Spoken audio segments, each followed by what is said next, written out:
से बचने का सबसे सिंपल और आसान रास्ता है लापरवाही ना करना, मास्क पहनना, सैनिटाइजर का प्रयोग करना और सोशल डिस्टेंसिंग का ध्यान रखना। धनबाद में भी कोर्ट तो वर्चुअल हो गए हैं, लेकिन बार एसोसिएशन ने अपनी जिम्मेदारी समझते हुए जागरूकता अभियान चलाया। रिपोर्ट देखें।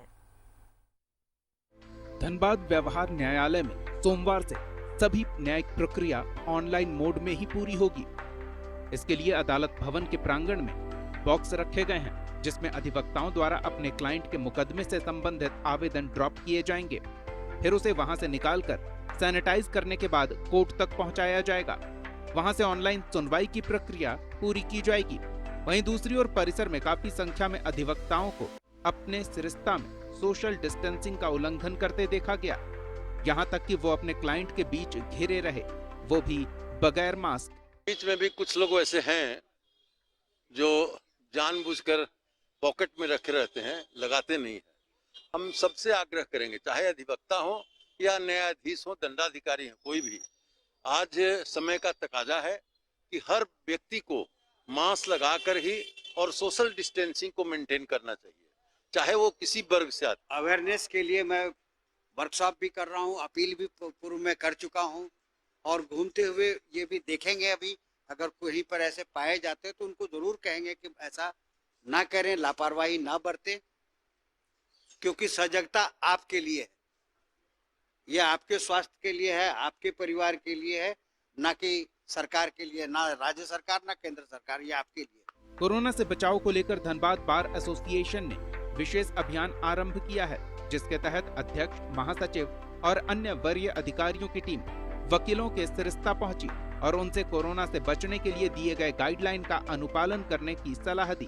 साथ ही अधिवक्ताओं से हमेशा मास्क पहनने और सैनिटाइजर का उपयोग करने की भी अपील की गई। वहीं परिसर में सैनिटाइजेशन का काम भी शुरू कराया गया। प्रथम डील है पूरी तरह से वर्चुअल होने का। हम लोगों ने पूर्व से भी जगह जगह पर एसओपी फॉलो करने के लिए नोटिस किया था, आग्रह भी वकीलों से किया था। कहीं कुछ यदि रही होगी, कमी रही होगी, तो हम लोग बार एसोसिएशन के पदाधिकारी उनसे फिर से आग्रह करेंगे।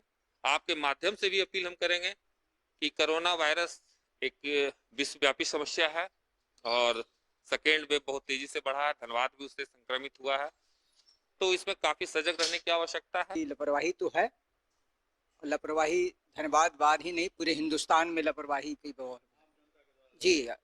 और आप बाजार में चल जाइए तो वहाँ पर कहीं पर कुछ है नहीं। हमारे यहाँ तो कुछ सिस्टम है, देखिए, आने जाने का कुछ व्यवस्था है। कुछ दूर जहाँ तक हम लोग का बाहर का जो प्रीमिस बनाए हम लोग है, वहाँ तो कुछ हद तक ठीक है। जैसे हमारे एसडीओ कैंपस में, सीजीएम कैंपस में जाइए तो वहाँ पर लोगों को आने नहीं दिया जा रहा है। वो सभी अपने जगह पर बैठ के काम कर रहे हैं लोग खुद पर।